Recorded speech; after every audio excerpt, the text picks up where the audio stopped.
ערב טוב לכולם וברוכים הבאים לתוכנית תחקירים רצינית כזאת בסגנון עובדה או משהו שנחליט אחר כך כשנעצב את הלוגו.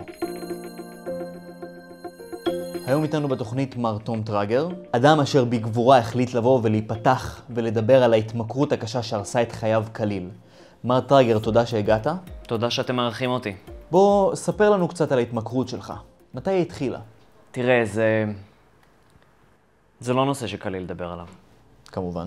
אבל אני מניח שאם הייתי חייב לבחור נקודה בזמן שבה הפכתי להיות מכור לרמיקוב, אני מניח שהנקודה הזו הייתה חייבת להיות... רגע, מה אמרת שם? זה לא נושא שקל לי לדבר עליו. לא, למה אמרת שאתה מכור? רמיקוב? אני לא חושב שאני מכיר את הסם הזה. סם? איזה סם? על מה אתה מדבר? אני מדבר על המשחק קופסה רמיקוב. זוכר כשהיינו קטנים? כולנו ביחד. טו דו דו דו. כן, לא, אני מכיר את... קוד. כאילו, אני יודע מה זה רמיקוב. זאת ההתמכרות שלך, משחק קופסה מה-90s? איזה 90s? תגיד לי מה אתה דפוק? אתה יודע איזה גדול זה רמיקוב? רמיקוב זה דת. רמיקוב ביום זה פי מיליון יותר גדול מהמונדיאל. באמת? זה דפוק הסצנה של הרמיקוב בארץ. תגיד לי מה, אתה רציני? איפה אתה חי? אוקיי, אז בוא תספר לנו איך התחילה ההתמכרות שלך לרמיקוב. אז ככה. הכל התחיל בעצם במסיבה של חברים. היה נחמד, אתה יודע, מוזיקה טובה, אנשים, אבל אז... היי, אתה. מי, אני? כן, אתה. רוצה לשחק רמיקוב? לא, ראיתי ספיישל בערוץ 8 שאומר שהדברים האלה זה מסוכן ושאנשים מתמכרים, אז כאילו אני לא... משחק אחד, תשתחרר. בוא, נו, מה אתה מפחד? בוא, אל תהיה כבד. בוא, שתחרר. אתה יודע איזה כיף זה להשלים סריה? לא, תשתחרר כבר. אף אחד לא צריך לדעת. לא, תודה, אני... משחק אחד. משחק אחד. משחק אחד. משחק אחד. משחק אחד. משחק אחד. משחק אחד. משחק אחד. אוקיי, משחק אחד אבל, משחק אחד. אבל משחק אחד הפך לשניים, שניים הפכו לשלושה, שלושה הפכו לארבעה, ארבעה הפכו לחמישה, כן, הבנו. חמישה הפכו לשישה, שישה הפכו לשבעה. מדירים, שתוק. בהתחלה זה היה כיף, הייתי בעננים, עשיתי רצפים, עשיתי קבוצות, ואני לא מדבר איתך פה על רמיקוב רגיל, כן? אני מדבר פה על רמיקוב טוויסט. אתה יודע מה זה רמיקוב טוויסט? זה 4 סוגי ג'וקרים, עפים לכל כיוון, כאילו יהיו לחמניות חמות בפסח. אתה מבין בכלל מה זה עושה למערכת עצבים של בן אדם? אין, זה היה הזמן הכי טוב בחיים שלי. אני לגמרי מפטר את התחקירנית. אבל אז החלה המפלה הגדולה. לא הגיע ג'וקר. מי יודע על מה אתה מדבר בכלל? קיבלתי עריכים, לא היה ג'וקר. לקחתי מהקופה כשלא הייתה ברירה, לא היה ג'וקר.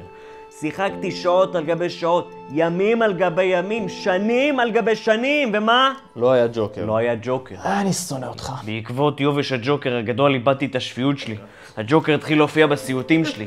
לועג לי, משפיל אותי.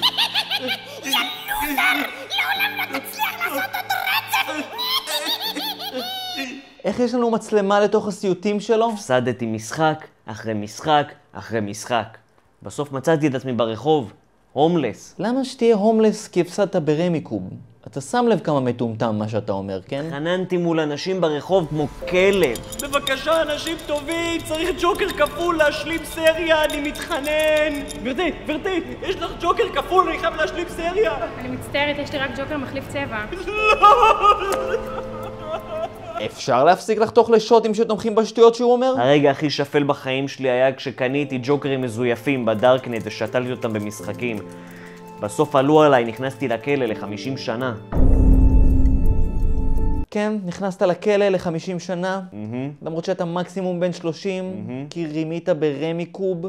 לא, זה לא קרה. זה קרה. לא, זה לא. לא, זה קרה. לא. מאז המפלה הזו נכנסתי לקבוצת תמיכה לרמיקוביסטים אנונימיים. זה לא משהו שקיים, אתה ממציא שטויות. ומאז אני נקי כבר 50 שנה, אתה יודע. לוקח את זה מה שנקרא כל יום ביג'י יומו. אז עכשיו אתה גם 50 שנה נקי אחרי שהיית בכלא 50 שנה. כן.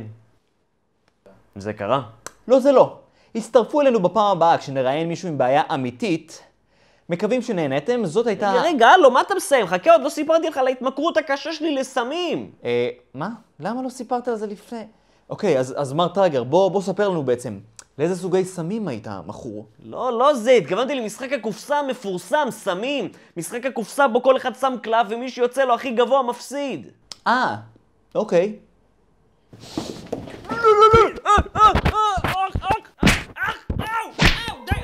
התוכנית מוגשת בחסות סמים! משחק הקופסה שאי אפשר שלא להתמכר אליו!